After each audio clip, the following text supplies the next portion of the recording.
On the surface, Lucid Blocks looks familiar. A world made of cubes. Something that you shape, something that you move. Something that almost feels like Minecraft. But this isn't a world you build. This is a world that resists you. A space that shifts, not to be understood, but to be felt. This is a game that will not play the way you expect. I am Ghost of Illumina, and this is a series where I'm going to be reviewing games on Steam that are $10 or less. If you enjoy the content, please give it a like and a follow, and if you could, leave a comment. That will really help me out against the pesky algorithm. On first glance, the gameplay feels adjacent to Minecraft. You break blocks by hand, you gather resources, you eat to survive, and you build. But similarities end almost immediately.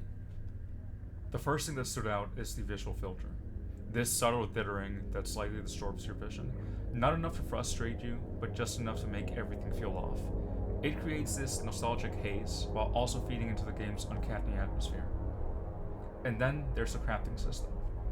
Where Minecraft is predictable, Lucid Block is not. Recipes aren't clearly defined, outcomes aren't guaranteed. You are forced to experiment, sometimes rewarded, sometimes punished. It turns crafting into something uncertain, where every decision carries risk. You have to remember what works, what doesn't, and manage your resources carefully. It is not convenience, it is tension. But where the game truly excels is in its horror. Most horror games rely on jump scares and shocking imagery. Lucid Blocks does the opposite. It uses the environment to build suspense, pushing your own psychology against you. You see things that aren't truly there, and expect things that will never come. It makes you feel isolated, but at the same time, watched.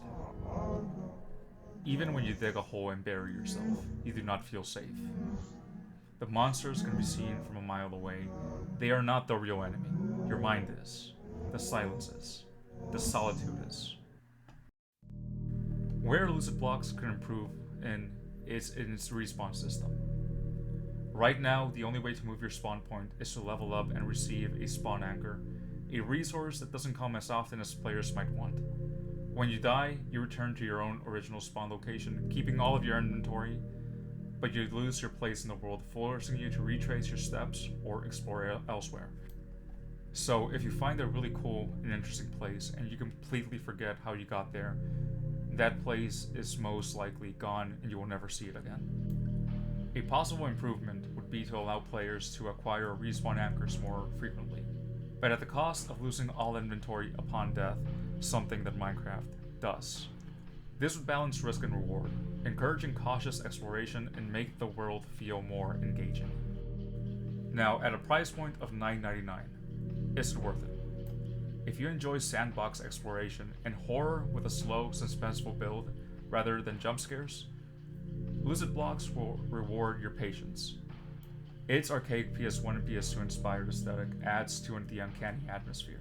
And if you enjoy taking your time exploring and experimenting with different recipes, for $9.99, this game is a steal. You will get many hours of gameplay out of it, and you will enjoy your time playing it. Fans of games like Letka, Misery, or Rust will likely find themselves at home here, appreciating the subtle tension and the freedom to experiment without rushing. If you require a predictable system, rapid feedback, or modern visuals, Lucid Blocks may not meet your expectations. Its mechanics and presentation rewards patience and deliberate engagement rather than speed or certainty. This is not a fast-paced game. In conclusion, Lucid Blocks does not succeed or fail in the usual ways. It is not about winning, it is not even about solving. It is about how much ambiguity you're willing to tolerate. For some, this is going to feel intentional, even meaningful. For others, it's just going to feel incomplete. And that line between minimalism and emptiness is exactly where this game lives.